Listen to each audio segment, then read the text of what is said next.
Olá, meu amado, que bom te encontrar outra vez aqui no seu programa Espaço de Esperança. Por favor, partilhe as nossas lives, os nossos programas, comente, dê um like para que a nossa página cresça e seja conhecida e que o nome de Deus seja glorificado. Hoje falaremos Elias restaurando a adoração. O nosso texto está no livro de Tiago, capítulo 5, nos seus versos 17 e 18. Elias era homem semelhante a nós, sujeito aos mesmos sentimentos, e orou com instância para que não chovesse sobre a terra, e por 3 anos e 6 meses não choveu. E orou de novo, e o céu deu chuva, e a terra fez germinar os seus frutos. Logo após a morte do rei Salomão, Israel se dividiu em 2. Judá, o reino do sul, com a sua capital em Jerusalém, e Israel, o reino do norte, com a sua capital em Samaria.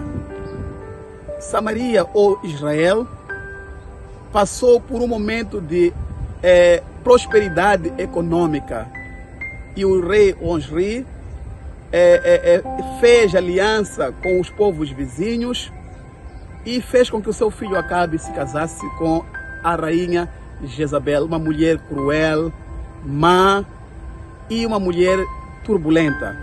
Desse casamento, Acabe tornou-se, portanto, o 7º rei no reino do norte. É nesse contexto deste casamento que, portanto, a rainha Jezabel introduz a idolatria, o paganismo em Israel.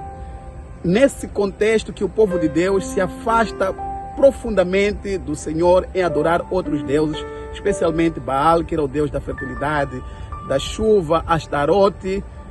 Israel se mergulhou profundamente, então, na idolatria, se afastando do caminho do Senhor.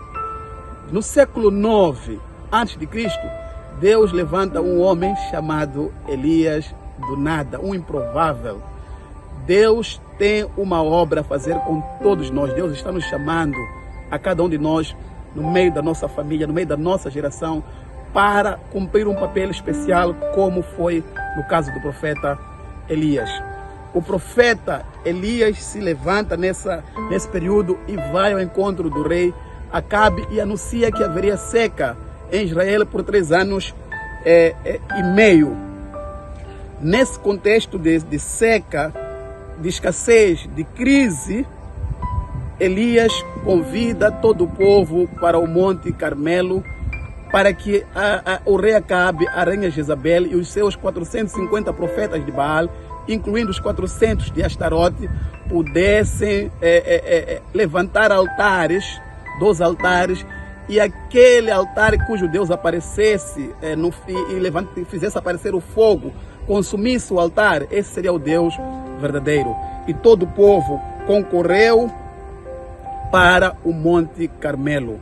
Começou, portanto, a batalha entre os deuses. Ali não era só uma demonstração de que o fogo seria consumido, mas era uma luta espiritual, uma demonstração do poderio, da soberania, do controle de Deus.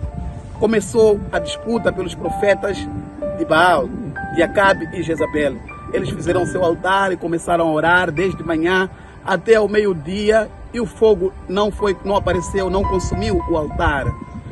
Elias foi zombando deles: talvez o vosso Deus foi passear, talvez o vosso Deus está dormindo, gritem mais, façam mais força. E eles começaram a dançar, pular, se cortar, fizeram tantas coisas ali, mas aquele altar não foi consumido. Perto da hora da 3ª hora, Elias levantou-se, juntou o altar, restaurou o altar, invocou ao Deus dos céus para que se fizesse conhecido em Israel que só ele era Deus. Levantou as suas mãos e orou. Deus atendeu a oração de Elias. Fogo veio dos céus, consumiu todo o altar, todo o holocausto, a lenha, as pedras, e todo Israel viu a grandeza, o poder, reconheceu a majestade do Deus do profeta Elias. E o povo gritou: só o Senhor é Deus, só o Senhor é Deus. Elias mandou matar então os profetas de Baal. Jeová é Deus, Adonai é Deus. A partir daquele momento, Israel voltou a reconhecer a Deus como seu Deus verdadeiro, a se afastar do paganismo, da idolatria e se virar para Deus. Elias é o profeta que restaura a adoração a Deus. O que nós queremos trazer hoje como lição? A primeira coisa, para ser um homem de Deus publicamente, nós precisamos de ser um homem ou mulher de Deus no secreto. Elias tinha intimidade com Deus, era um homem fervoroso na oração. Ele conhecia Deus por meio da oração, falava com Deus e ele ouvia a Deus.